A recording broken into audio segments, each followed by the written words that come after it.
একসময় যার জীবন জুড়ে ছিল স্ত্রী ছেলেমেয়েকে ভালো রাখার চিন্তা, যার শ্রমে ঘামে কষ্টার্জিত উপার্জনে ভালো রাখতে চাইতেন স্ত্রী মেয়েসহ 2 ছেলেকে, তিনি শেষ বয়সে এসে পাশে পেলেন না 2 ছেলের একজনকেও।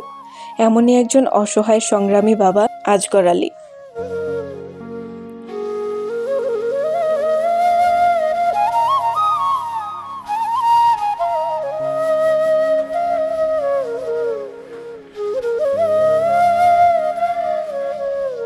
বয়স হয়ে গেলে মা বাবা সন্তানদের আদর যত্ন ভালোবাসায় থাকতে চায়, কিন্তু সবার মা বাবার ভাগ্য এমন হয় না।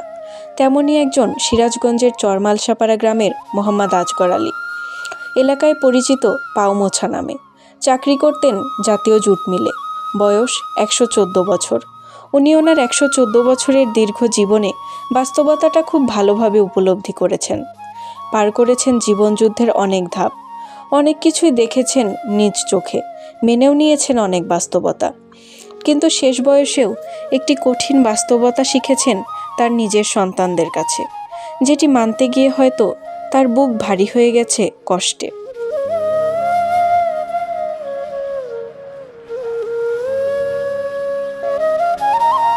স্ত্রী, 2 ছেলে ও 1 মেয়েকে নিয়ে সুন্দর একটি পরিবার ছিল আজগর আলীর। ছেলেদের বিয়ে করিয়ে মেয়েরও বিয়ে দিয়ে দিলেন। মেয়ে ছেলেদের সংসার জীবন শুরু হলো। স্ত্রী সন্তান নিয়ে শুরু হলো আলাদা থাকা। আজগর আলীর 2 সন্তানই যার যার মতো নিজের পরিবার গুছিয়ে নিলেন ঠিকই, কিন্তু বৃদ্ধ বাবা মায়ের দায়িত্ব নিলেন না কেউই।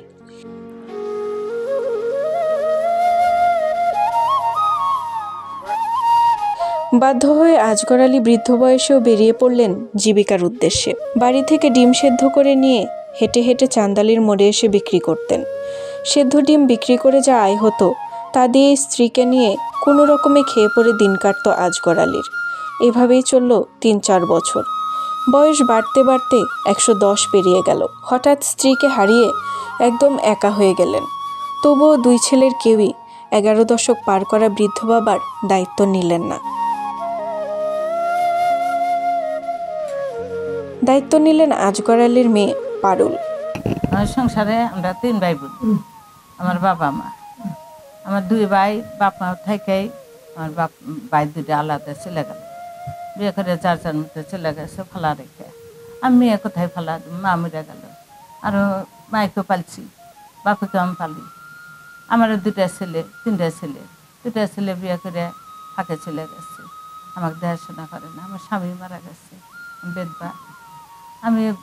আমি বাপে কোনে ফেলা দিই। আমি ছোটো ছেলে, দিন মজুরি যা কাজ করে, রাজের কাম করে, যা হয় তাই বাপে নিয়ে খুব কষ্টে চলি। বাবা কিছু পারে না, বাবাকে ধরে নেওয়া, গোসল করান, তুলে তারপর খাওয়ান, এমনকি একটু আমাকে আল্লাহ নিয়ে যাবার পারে। মৃত্যু তো কাউ কয়ে আসে না, আমি চলে যাবার পারি। এক দেখাশোনা কেটে করবো, এক দেহের মতো তো আর মানুষ নেই। বাবার টাকা পয়সা নাই, বাবার খাইতে কষ্ট, বাবার কিছু দিবার পারি না, ভালো খাইতে দিবার পারি না, ভালো শুতে দিবার পারি না, ভালো যত্ন করবার পারি না। মানে কোনো রকম যা পারি তাই করি। বাবার ভালো একটু খাদ্য, ভালো একটু পোশাক তা দিয়ে পারি না, মানে অর্থ নাই, আমি কোন খেয়ে দিই। ছোটো ছেলে যা কাজ করে, যা নেই ওরকমটা, মানে কোনো রকম চলি। আমি যা খাই বাবাকে তাই খাওয়াই, ভালো খাইতে দিতে পারি না। যদি আঙুরের পাশে দাঁড়ায় যদি কেউ সাহায্য করতো, একটু উপকার হতো, বাপরা একটু ভালো খাইতে পারলো, ভালো থাকতে পারলো, আমি একটু ভালো চলতে পারলাম। পারুলও বিধবা হয়েছে 7 বছর আগে। পারুলের ঘরে 3 সন্তান। 2 ছেলে বিয়ে করে আলাদা থাকেন। ছোট ছেলে রাজমিস্ত্রির সহযোগী হিসেবে কাজ করে। যে আয় হয় তা দিয়ে মা পারুল আর নানা আজগর আলীকে নিয়ে বসবাস করেন। এখানে কাজ করে 27 টাকা হাজারে ভাই মাক দিয়ে দেয়। মালিকের টুকটাক করে সংসার করে। 2টা ভাই আছে, 2টা ভাই দেখে না, আমি একলাই সংসার চালাতেছি। একটা দাদা আছে, কেউ যদি আমাদের একটু সাহায্য করতো তাহলে খুব ভালো হতো।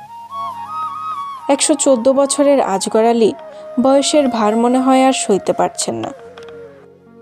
একদম কুঁজো হয়ে হাঁটেন। হাত পা থরথর করে কাঁপতে থাকে অনবরত।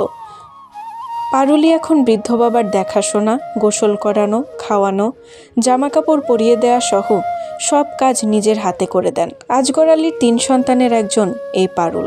পারুল যদি এই শেষ বয়সে তার বাবা আজগর আলীর দায়িত্ব না নিত, তাহলে কিভাবে চলতো এই 114 বছর বয়সের অসহায় বৃদ্ধ বাবা আজগর আলী? পারুল বলেন, তার ছোট ছেলে রাজমিস্ত্রির সহকারী হিসেবে কাজ করে। খুবই সামান্য টাকা রোজগার হয়, তা দিয়েই নানা আর মাকে নিয়ে চলেন। চাল, ডাল, তেল, লবণ কিনে কোনো মতে খেয়ে পড়ে দিন যাচ্ছে তাদের। বাড়তি কোনো টাকাই অবশিষ্ট থাকে না যা দিয়ে বাবাকে পুষ্টিকর কোনো খাবার কিনে খাওয়াবেন। ওষুধের খরচ তো আছেই। পারুলের দাবি, তার ছেলেটার যদি একটা রিকশার ব্যবস্থা কেউ করে দেয়, তাহলে হয়তো বৃদ্ধ বাবা আজগর আলীকে নিয়ে একটু ভালোভাবে থাকতে পারতেন। সমাজের মানবিক মানুষগুলো যেন তাদের প্রতি সহানুভূতিশীল হয়।